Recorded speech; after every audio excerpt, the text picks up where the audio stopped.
রাখে এবং মনে করে। তো সেক্ষেত্রে আমি সুস্থির যে কথাই আশা করি আসলে ভ্যালেন্টাইন মানেই আমার কাছে মনে হয় আমার এই ভালোবাসা প্রিয় মানুষগুলো। আপনি আমাকে খুব ভালো। সাকিব খানকে ঘিরে আবারও চাঞ্চল্যকর তথ্য। বুবলির সন্তানকে মেনে নিতে এবার সাকিবকে পরামর্শ দিলেন তারেক রহমান। গোপন মিটিং কিছু মুহূর্ত ভাইরাল হয়ে গেছে সোশ্যাল মিডিয়ায়। ঢালিউড সুপারস্টার সাকিব খানের আলোচিত অভিনেত্রী শবনম বুবলি এবং সেই আলোচনায় উঠেছে নতুন আরেকটি নাম তারেক রহমান। এত অপরিচিত হয়ে গেলেন আপনি।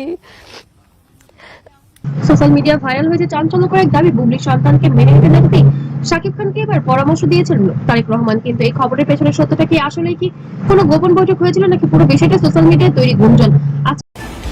টোটাল বিষয়টাই খুব আজকের ভিডিওতে জানাবো ভাইরাল সেই আলোচনার পুরো ঘটনা। ভিডিওটি শেষ পর্যন্ত দেখুন, একটি মুহূর্ত না টেনে।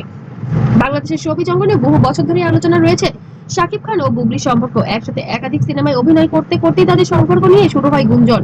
যেহেতু এগুলো খুব পার্সোনাল বিষয়, সো এই বিষয়গুলো নিয়ে আসলে যখন কথা বলবো তখন আমি সবাইকে রেসপেক্ট দিই।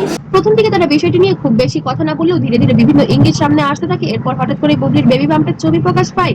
সেই পোস্টে মুহূর্তেই ভাইরাল হয়েছে। তারপর আসে সন্তান জন্মের খবর। আর এখন থেকেই নতুন করে শুরু হয়েছে আলোচনা ও বিতর্ক। এই সময়টা জানিয়ে কথা বলবো। একটি শান্তিপূর্ণ সিচুয়েশন চাই এবং আমরা চাই যে যেন প্রত্যেকের জায়গায় বাংলাদেশের নিরাপদ। সম্প্রতি সামাজিক মাধ্যমে ছড়িয়ে পড়ে একটি নতুন দাবি। কিছু পোস্ট বলা হয়েছে বুবলির সন্তানের বিষয় নিয়ে নাকি গোপনভাবে আলোচনা হয়েছে, আর সেই আলোচনায় নাকি উপস্থিত ছিলেন তারেক রহমান। এমনকি ভাইরাল কিছু পোস্ট দাবি করা হয় তিনি নাকি সাকিব খানকে সন্তান মেনে নেওয়ার পরামর্শ দিয়েছেন। এই দাবিগুলো মুহূর্তেই ভাইরাল হয়ে যায়। তবে এখন পর্যন্ত এসব তথ্যের কোনো নির্ভরযোগ্য প্রমাণ আসেনি। তবে শোনা গিয়েছে শবনম বুবলি নাকি এবার তারেক রহমানের শরণাপন্ন হয়েছেন। সাকিব খান নাকি এবারও স্বীকৃতি দিতে চাচ্ছেন না তার দ্বিতীয় সন্তানকে। কিন্তু বুবলি এতে খুবই হতাশ হয়ে এবার রাজনৈতিক আশ্রয়ে চলে গিয়েছেন। যদি কোনো সিদ্ধান্ত থাকে সেটা আপনি আপনার মতো করে নেন।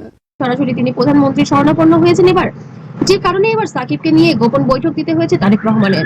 ঘটনাটি সামনে আসতে সামাজিক মাধ্যমে শুরু হয় তুমুল আলোচনা। কেউ বলেছে একজন বাবার উচিত সন্তানের পাশে থাকা, আবার কেউ বা বলছেন রাজনীতিবিদদের নাম জড়িয়ে অতিরঞ্জিত গল্প বানানো হচ্ছে। ফেসবুক, ইউটিউব ও টিকটকে তৈরি হয়েছে অসংখ্য ভিডিও পোস্ট। অনেকে পুরো ঘটনাটি নাটক বলছেন, আবার কেউ বা বলছেন যদি সত্যি হয় তাহলে এটি বড় একটি ঘটনা হবে। এই পুরো বিতর্কে সবচেয়ে বেশি আলোচনায় থাকলেও করে চিনেন এবং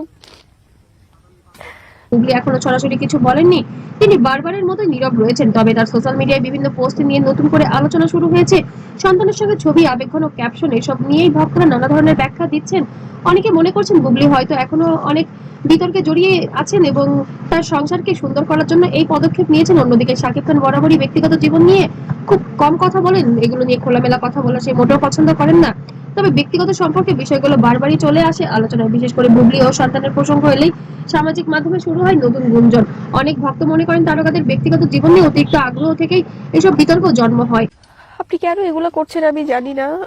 আপনার অনেকেই প্রশ্ন তুলেছেন এই আলোচনায় হঠাৎ করে তারেক রহমানের নাম এসেছে। বিশ্লেষকদের মধ্যে সোশ্যাল মিডিয়ায় ভাইরাল তৈরি করে এতে অনেক সময় জনপ্রিয় ব্যক্তিদের নাম একসঙ্গে জড়িয়ে দেওয়া হয়। কিন্তু এই বিষয়টি সম্পূর্ণ ব্যতিক্রম। আমাদের প্রধানমন্ত্রীর নাম যেখানে এসেছে সেখানে বিষয়টি গুঞ্জনের কোনো অবকাশই আসে না।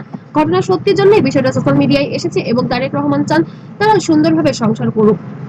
তো বন্ধুরা, আপনার কি মনে হয় সত্যি কি বুবলি সন্তানকে নিয়ে গোপন আলোচনা হয়েছিল নাকি পুরো বিষয়টা সোশ্যাল মিডিয়ার ভাইরাল গুঞ্জন? আপনার মতামত কমেন্টে জানান। আর ভিডিওটি ভালো লাগলে অবশ্যই লাইক দিয়ে শেয়ার করুন এবং চ্যানেলটিকে সাবস্ক্রাইব করতে ভুলবেন না। পরবর্তী ভিডিওতে আমরা দেখাবো নতুন কোনো আলোচিত বিষয় নিয়ে। ততক্ষণ সবাই ভালো থাকবেন, সুস্থ থাকবেন। আল্লাহ হাফেজ।